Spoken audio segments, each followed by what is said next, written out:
We've spent a fair amount of time talking about supervision ratios and how to keep your eye on kids. Now we're going to get into the really tough stuff because we're going to talk about abuse.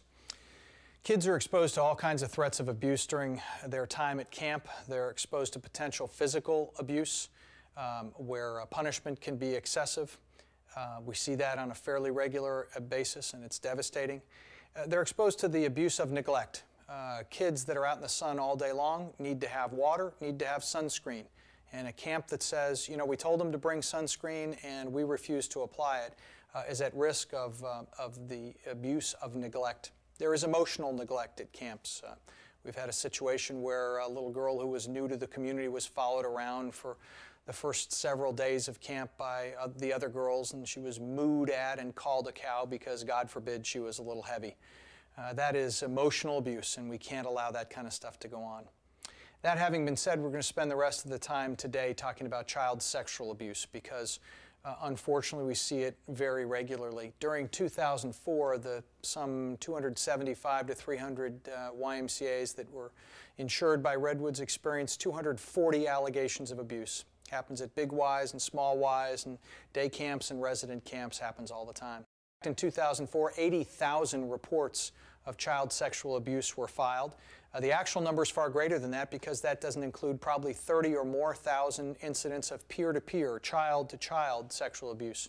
If you reach the age of 18 in the United States today and you're a female, the chance is 27% that you will have been sexually abused by that time. If you're a young man at 18 years old, it's 16% chance. So look around the room, there's a fair chance that one of your colleagues has been sexually abused at some point. It's a chronic situation in the United States, and we talk a lot about the effects of all kinds of things happening as a child breaks a leg or whatever, but we don't talk much about the effects of abuse, and those effects are absolutely devastating. In fact, 1/3 of all juvenile delinquents, 40% of sex offenders, 3/4 of all serial rapists were abused as children.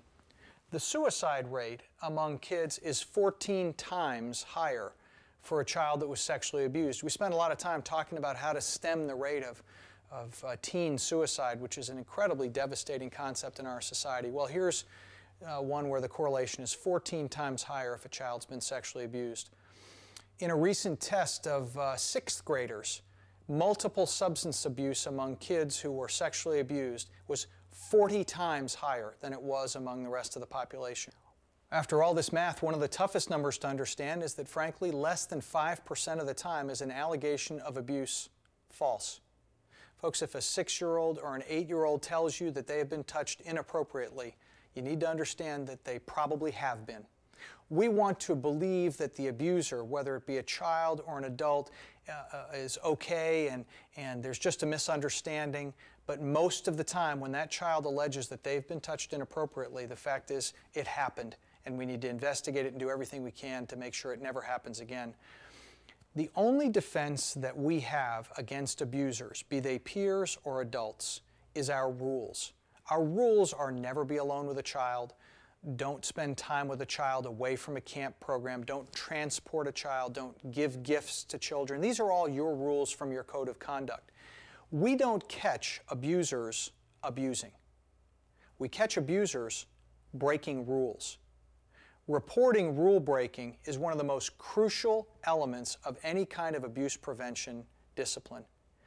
Now, lots of times when you hear these stories, you think, it just can't happen here. It won't happen at my camp. Well, it happens at every kind of camp. Last year in a day camp in Connecticut, we had 2 5-year-old boys having oral sex with one another during a time when they were supposed to have been changing for swimming.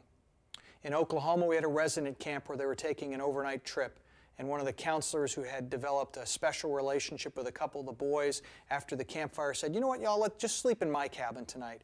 And that evening he molested them by touching them in their sleeping bags. The kids ran out and reported that. In Arizona, we had a summer camp situation where in a cabin, peers, kids, were abusing one another regularly night after night. And the reporting went undetected for quite some time. They were not paid attention to, which is just an awful circumstance. So let's get down to some real basics. Now that you know this stuff happens, who is it that abuses kids at YMCAs? Well, staff, unfortunately, volunteers.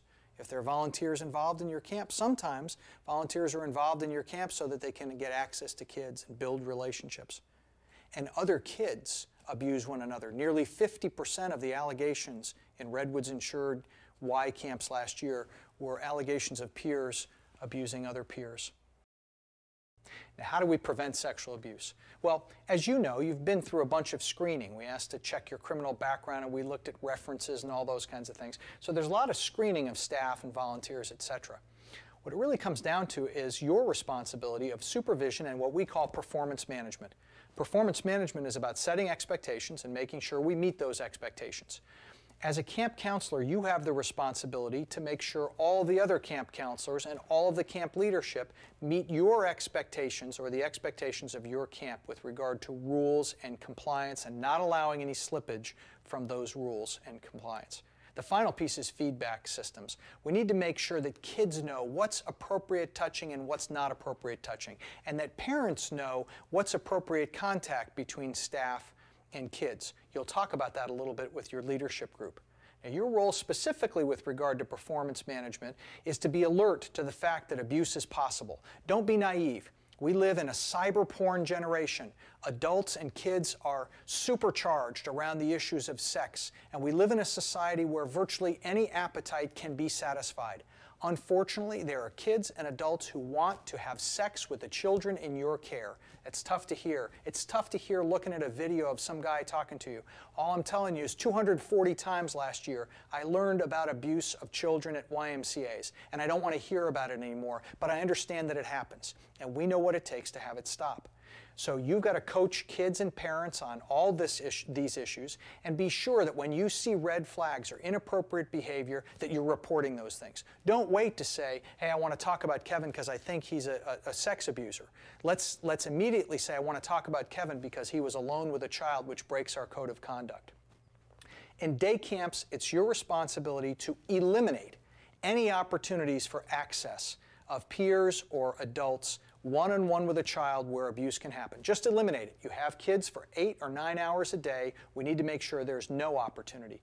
In resident camps, we need to restrict and monitor those opportunities for access. We're going to have times when 2 13-year-old kids go up to the cabin to change to get down to the waterfront, and there could be abuse in that situation. But we want to make sure that we've talked to those kids about appropriate and inappropriate touching. We need to make sure that we've got counselors nearby who can be paying attention to what's going on. We need to be sure that if 10 or 15 minutes passes and we don't see those kids, that we get right to that cabin immediately so that not much time can be spent. We need to be sure that we're controlling that period of time where there is some autonomy for those kids, which is appropriate. So balancing the autonomy and the control and supervision is very, very important in resident camps. Adult sex abusers will groom a child and the rest of the staff to accept their sexual advances. Abuse doesn't involve the use of force. Offenders will pick their targets carefully. As a matter of fact, they're looking for a kid who wants attention and is a whiner. That's the most important thing for them to find, a kid who is going to be receptive to their sexual advances. Because they don't start with sexual advances. They start with enticements. Can I give you a Game Boy or a gift of some sort, or can I give you the gift of some attention?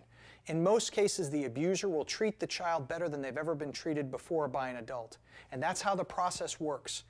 There's great patience and gradual relationship growth, and during this period of time there is immense rule breaking, time alone, special gifts and enticements, all those kinds of things, lots of which we can see and we must report. It's the rule breaking that breaks the cycle of abuse. Let's talk for a moment now about peer-to-peer abuse. There are all kinds of signs. There is a little bit of grooming that goes on. But the first part that I want to talk about is what we think about from time to time as consensual sex. This is where the 13-year-old boy and the 12-year-old girl sort of sneak off into the woods and go to make out. You know, that kind of stuff just happens. But I want you to understand there's no room for consensual sex at a YMCA. That's first. The second is no parent will ever believe that sex was consensual. I have a 19-year-old daughter. As far as I'm concerned, you know, maybe in 20 years in the bonds of marriage for the purpose of procreation, but I want to tell you, even in that situation, it wasn't her idea. That's how parents are going to respond every time to that kind of stuff. And here's the final piece. Sometimes what seemed like a good idea to the girl, the 12-year-old girl, and the 13-year-old boy becomes a different idea for one of the two of them. And now, let's say the boy goes a little bit further. Now I have an abuse situation, not consensual sex anymore. Peer-to-peer, controlling peer-to-peer abuse is all about supervision. And it's about proper ratios, of course, but it's about segregating by age. We can't send a 6-year-old to the bathroom with a 12-year-old. And in camp, we can't have certain camp groups together. We need to keep kids segregated by their age and also by behavior. If you know that a particular kid is acting in a way that you think looks suspicious, 20 years ago, we would have thought kids are kids, this is a mean kid. Now we have to understand that kind of acting out by a kid who's slightly more sexually mature, slightly more physically mature, slightly more worldly, that can often lead to peer-to-peer sexual abuse. Now in day camps, as we've talked about, this stuff is going to happen in lockers and bathrooms, and in resident camps, this stuff is going to happen in cabins and in changing times and during those quiet hours, just to make sure we recollect all of those kinds of specific rules. That's the data that will help you understand when to be most vigilant. We need to make sure we have clear standards of how peers will behave one with the other, and we need to keep track of that behavior and include progressive discipline. The first time a child bites or kicks or pushes or does something that's not appropriate from a behavioral standpoint, let's record that and follow our camp standard of progressive discipline, because that can often be the first sign of the beginning of what will become peer-to-peer sexual abuse. You have a code of conduct. It's crucially important, and your leaders will talk to you about the important elements like don't be alone with a child, no gift giving, and those kinds of things. Those standards have to work all the time, and in reality, if you know of a reason why you have to be alone with a child in your camp, please raise that issue with one of your leaders and make sure we can solve that, because we don't intend for you to be alone with a child or be in a situation where you have to be. Folks, the threat of child sexual abuse is devastating in YMCA camping. It is the single threat that's sort of over the head of all of us as counselors. It's something we don't want to think about, but we have to understand that it's out there. Make sure that you follow the rules and you absolutely hold everyone else accountable for following the same rules, and none of your kids will be abused sexually this summer. If you're involved in a day camp this summer and you're moving kids around at a bus that looks a little bit like this, I want to talk to you for a second about something that might not occur to you. And that is that there's a terrific exposure for abuse on buses. Every year we have several incidents of kids who are sexually abused on buses. The opportunity exists for an awful lot of reasons, but it's also easy to manage if we pay attention to some basics. So the first thing is to remember that the driver's not responsible for the behavior of the kids on the bus. That requires us to staff the bus adequately. If I have 60 kids on the bus, I need 4, 5, 6 counselors, depending on the age of those kids, to make sure that we maintain our same program ratios on the bus as we did during the day. If we separate our kids during the day by age and by sex, then we need to maintain the same segregation when they get on the bus. If I have a 13-year-old boy who's been trying to find a way to take advantage of an 8 or a 9-year-old girl all day long for several days, and we keep them separated during the day and we let them sit together on the bus, then that little boy is going to be patient enough to wait until the afternoon to take advantage of that little girl on the bus on the way home.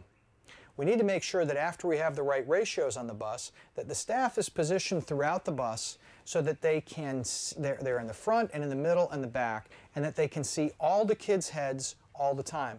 Kids are not allowed to lay down and get out of sight on these buses, even though sometimes we have seats that are a little higher than we'd like for real little kids. So let's make sure we can see all the kids all the time. And then the final piece doesn't have much to do with abuse, it just has to do with common sense. When we get back to the Y or off to the camp and we stop the bus and get all the kids off, somebody has got to go all the way back to the back of the bus and make sure we check every seat.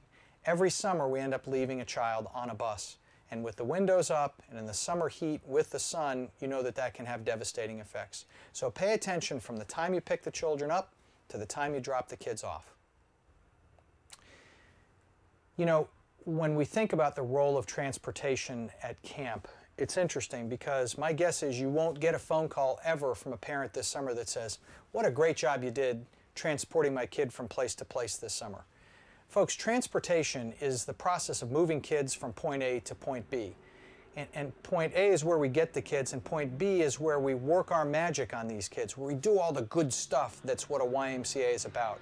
Let's make sure that we understand that we do have to move the kids around, and let's be really good and really careful at that really dangerous time between point A and point B.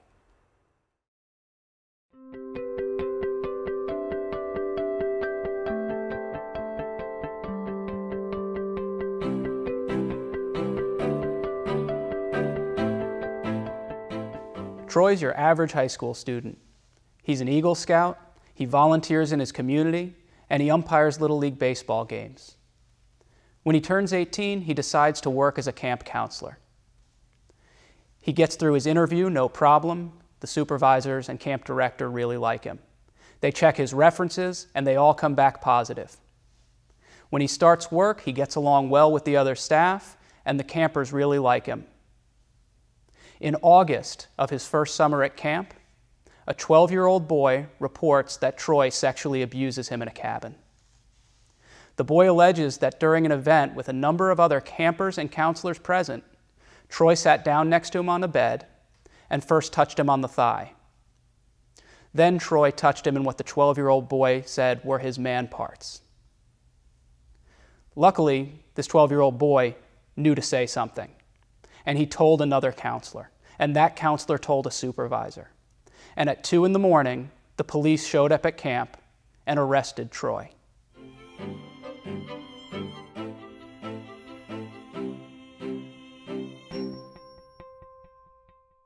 Troy's story can tell us a lot about child sex abuse, how it happens, and how to prevent it. Yet this is just one story of many. The fact is, 1 in 10 children before they reach the age of 18 will be sexually abused. That means chances are we all know someone. To end child sex abuse, let's look at it from understanding me, understanding others, and understanding the environment. Understanding me means understanding who I am and what my values are, and what type of leader I want to be. Many of Troy's co-counselors later reported that Troy wasn't a very good counselor. He showed favoritism to the point that it excluded others. His co-counselors witnessed some inappropriate conversations, inappropriate behaviors, and interactions between he and his campers. Some even had a gut feeling. A lot of times there's a misconception that you'll be able to tell an abuser just by looking at them, or they're a stranger. The real truth is, you can't. What you will see are people breaking the rules or people having inappropriate behaviors. None of the counselors saw any sexual activity between Troy and the kids. What they did see was inappropriate behavior, yet no one said anything. If that 12-year-old boy had not spoken up, who knows how many other victims Troy would have taken advantage of, either at camp or in his lifetime. What if a counselor would have spoken up? Could we have prevented the abuse? Maybe. We'll never know. Understanding me is about knowing who I am and what my values are and what kind of leader I want to be. Would I say something in this situation? A lot of times, counselors are afraid to say something because they're afraid to tell on a friend, or they're afraid that they are saying that they've seen sex abuse when they really haven't. However, what you're really reporting isn't sex abuse. It's about breaking the rules. And if you see something, remove your personal relationship from the adult and think about the child. Do you want to be someone who protects kids, who defends kids, who says something when something isn't right? What I can tell you is this: leadership is hard. And if you don't say something, you could ruin a kid's life. Such behaviors that are inappropriate are favoritism and gift giving. Favoritism means that you're playing favorites to the point that you might be excluding other campers. These are not appropriate for camp. We should be playing with all of our kids, and we shouldn't be giving any of them gifts. Breaking physical boundaries, which means tickling or lap sitting or a piggyback ride, a shoulder ride, Maybe it is wrestling. Maybe it is a frontal hug or an accidental touch. Appropriate touch would be a high five or a side hug, and nobody touching anywhere in the bathing suit area. Breaking social boundaries. Lots of times counselors think that they're being hired to be friends with kids. It's actually inappropriate to have a 7-year-old as a friend if you're 18 years of age. Breaking social boundaries also may have to do with showing pornography or sharing tobacco products. Some of our campers may be 15 years of age and the boundaries get blurred. However, you're a professional. You are hired as a counselor to care for kids no matter what the age. Alone time or one-to-one. Many camps, if not all camps, have a policy that never be alone with a camper, especially in a closed room. Outside contact. Outside contact actually means that counselors have reached out to campers after camp or at the end of the day for a sleepover or maybe to go camping, to the movies, for dinner. Outside contact is actually really inappropriate and should be prohibited. Digital communication. It involves social media, emailing, and texting. Remember, you're a professional. Let's keep the relationship at camp. Secret keeping. Secret keeping actually starts off really small and then could move into something much larger. Secret keeping is not good for camp. If you see any of this, don't be afraid of hurting someone's feelings or offending a friend. Say something. Understanding others as it pertains to child sex abuse means really understanding campers, their feelings, their behaviors, and their interactions at camp. While there is no one key factor or indicator that a child has been sexually abused, in combination, these behaviors should raise some concern and be brought to your leadership. Some kids may display sexualized activity or aggressiveness on others. Some may be preoccupied with sex.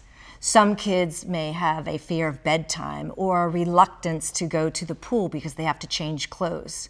Some kids show their body parts and compare with others.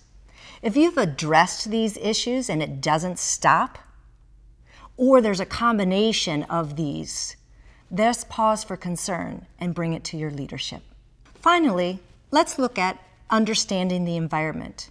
For many kids, camp begins to be a safe place. It's a place where they redefine themselves and they try things for the very first time. They also may feel really comfortable and they share things with you that they may not share with anyone else. In the event that a camper comes to you and says that they've been sexually abused, it might start a little like this. Can you keep a secret? Now, we've already discussed that secrets are inappropriate. So you might try saying, I can't keep a secret. However, I would love to hear what you have to say. In the event that a camper does disclose, it may be scary, it may make you angry, and we ask, please do not be an emotional listener. Just listen. The way you respond to a camper is critical. Just listen to what they have to say. Try not to ask any other questions. It's not your job to investigate. And when they're finished, thank them for sharing with you. That might sound like, I'm really glad that you felt safe enough to tell me this. I believe you, and I'd like to connect you with someone who's better and more experienced at handling this than I am. You're not alone, and there are people out there that can help kids just like you. Once you're done with this, please make sure you write everything down and bring it to your leadership. To abuse a child, an abuser needs access, privacy, and control. What does that mean? Sure. An abuser needs access in order to abuse children, and working at youth-serving organizations, they'll be around children. One could be working at your camp. Privacy means that an abuser needs alone time in order to build the relationship and then actually abuse the child. And control has to do with the grooming process. First, gaining the trust of the camper and or gaining the trust of the adults so that they can break the rules, and then maybe even scaring the camper into, if you tell, nobody's going to believe you. So all camp counselors are subject to mandated reporter laws. Can you tell me what that means? Sure. All 50 states have mandatory reporting laws. And what I would say is that in the event you suspect that there's child abuse and or a camper discloses to you, you have a duty to report that to your camp director and to leadership. And they may ask you to make a phone call to the Department of Children and Family Services. However, if you don't report it, you could be considered breaking the law. What happens is this: sometimes counselors may observe some kind of funny behavior or some red flag situations. They may also kind of suspect that something's going on, but they're second guessing themselves, and so they don't actually bring it to anyone's attention. What we ask you that you do is that you actually tell your camp director no matter what. So if a child discloses to you, or if you have a reasonable suspicion that a child's been abused, you have to report that by law. But what you're saying is that even if you just see red flag behavior or rule violations or violations of your camp's code, you need to report that internally. Absolutely. The other piece of that is that if your camp culture actually has edgy verbal banter and it has playful roughhousing or even just sort of inappropriate kind of playful touch, an abuser could go undetected.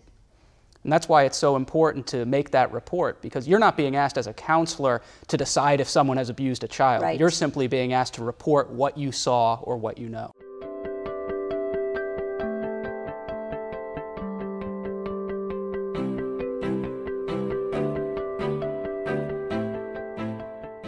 We all know that bullying happens and that it shouldn't, but we don't often think of the worst things that can happen because of bullying. Last year at camp, an 8-year-old girl named Maria was being bullied by 2 other girls, a 7-year-old and a 9-year-old. When the counselors weren't looking, they would push her. They would knock her things out of her hands. At one point, they even pushed her down a set of stairs at camp. Maria told her counselors about this, and they saw a couple things. And the counselors tried to address it. They told the girls to stop, but didn't go any further. 2 weeks later, the counselors found the 3 girls in a bathroom stall together. Maria's pants were down, and the other 2 were sexually abusing her. We know we have to stop bullying, and we have to stop it as soon as possible and address the situation so that the kids can be safe and it does not escalate to anything more severe.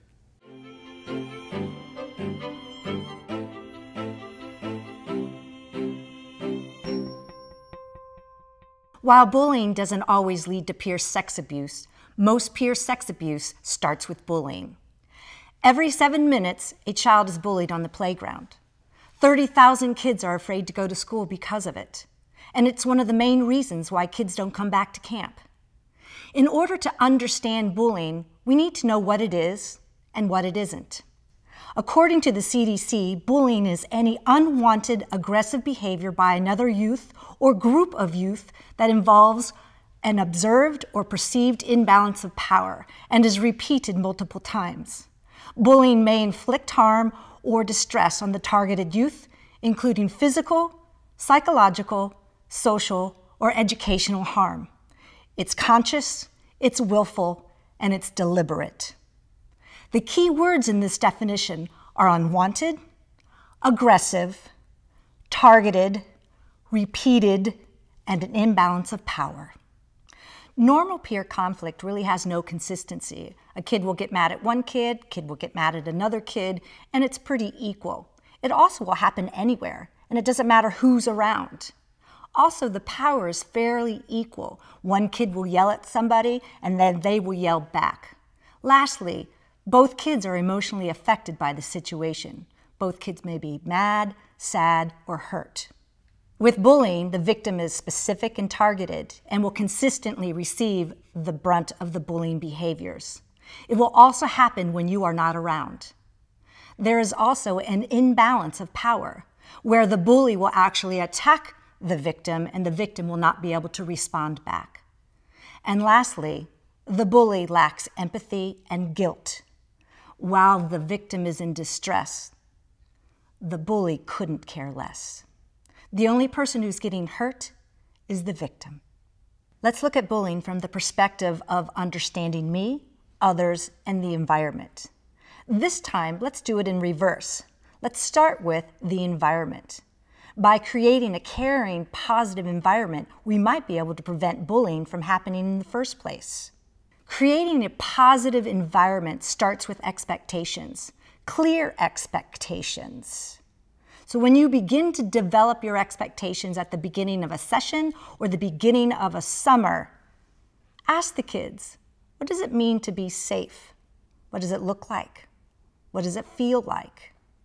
Teach kids that bullying is not acceptable, that leaving kids out, that teasing one another, that making fun of one another will not be tolerated. Create an environment where positive reinforcement is happening, not just staff to kids, but kid to kid. Celebrate all the good things that are happening. Understanding others. Who are the bullies? The bullies are often smart, popular, and well-liked. They also look like leaders. However, they're not. Using our leadership model of understanding me, others, and the environment, leaders use all those three in order to lead. Bullies only use me. Bullies also want to be in charge, and they want to win always. The victim tends to be insecure and lacks social skills. Sometimes they have a hard time fitting in or making friends easily. They may be physically weak, and they may cry easily. While there's an imbalance of power, it doesn't mean that the victim is powerless. Understanding me. Have you ever been bullied? Have you bullied? Have you witnessed bullying and you've never said anything? Have you spread a rumor? Have you gossiped? Have you been excluded? Have you intentionally excluded others? Are you doing it now? Understanding this about yourself will really help you develop to be the leader that you want to be. Campers get to redefine themselves at camp, and you do too. Your role and responsibility at camp is to keep kids emotionally safe and physically safe. You're in charge of them. You set the tone. You set the tempo. And being able to model a caring relationship will go a long way. Sarcasm and friendly teasing is not acceptable. You're not their friend. You're in charge of them. You're their leader. Some counselors will say, "Oh, it's just in good fun." I'm here to tell you, some kids are not going to understand sarcasm and teasing, and it's not fun. And with the older campers, it could go south really quickly. If you hear or see any negative or bullying behavior, intervene immediately. You want to make sure that all kids know that you know what's going on and that you're going to handle the situation. Postponing or not addressing the situation could give mixed messages. One, to the victim that you don't care, or two, to the bully that it's acceptable what he's doing. Separate the two. With the bully, keep your emotions in check. You are not here to punish the bully. You are here to end the bullying. With the victim, empower them to respond differently in the future. Have them say nothing. Have them say whatever. Have them say, "Is that the best you got?" Maybe they can shrug it off.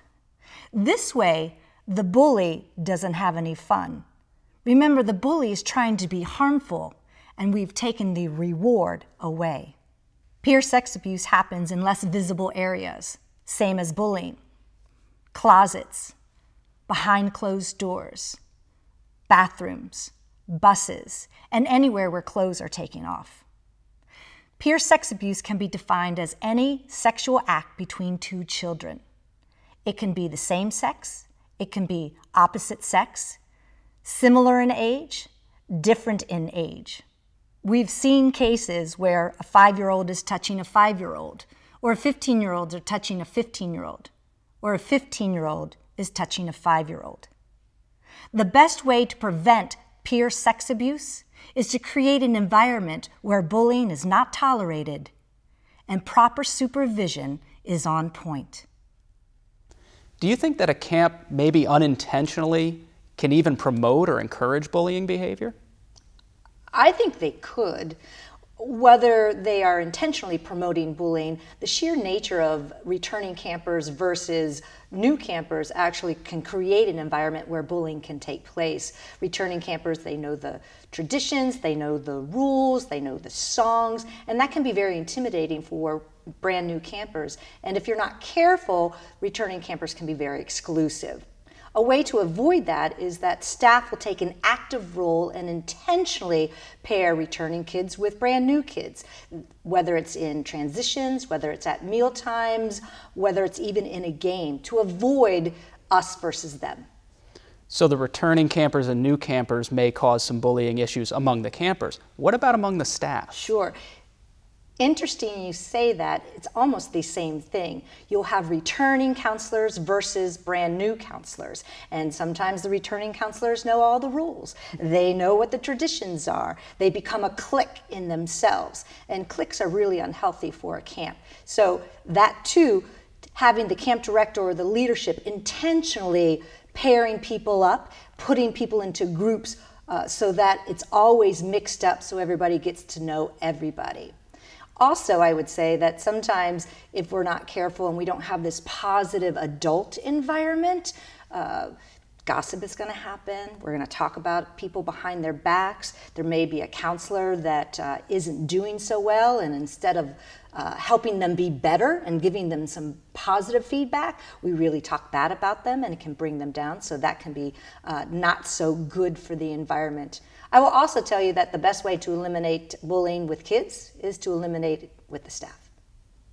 So to prevent bullying, you really have to understand your camp's culture and be frequently cognizant of the different interactions between staff and campers. Absolutely. You need to continue to build that team and to really build a community where people take care of one another and people really feel valued.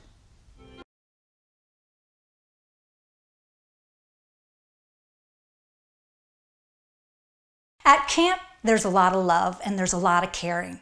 We hug at camp. We high five at camp. We fist bump at camp. However, appropriate touch is really important to keep in mind when you are interacting with your kids. I'd like to demonstrate a few of these. This is a camper. We high five campers. We double high five campers. Perhaps maybe we even low five campers. That's right. We hug campers. This is a side hug. However, how would I know if a kid wanted to have a hug? He would lean into me, or she would lean into me. Please make sure that it's their need and not your need for a hug. Really important. Can I rumple the hair? No, not appropriate. Can I caress the face? No, not appropriate. Can I do a play where I get to kiss the hand? No, not appropriate. Can I lap sit? No. Can I do a piggyback ride? No, not appropriate. Can I do a shoulder ride? No, not appropriate. How about the hand slaps like this? Now I've just hit a kid. Not appropriate. When you are interacting with your kids, please think twice. High five?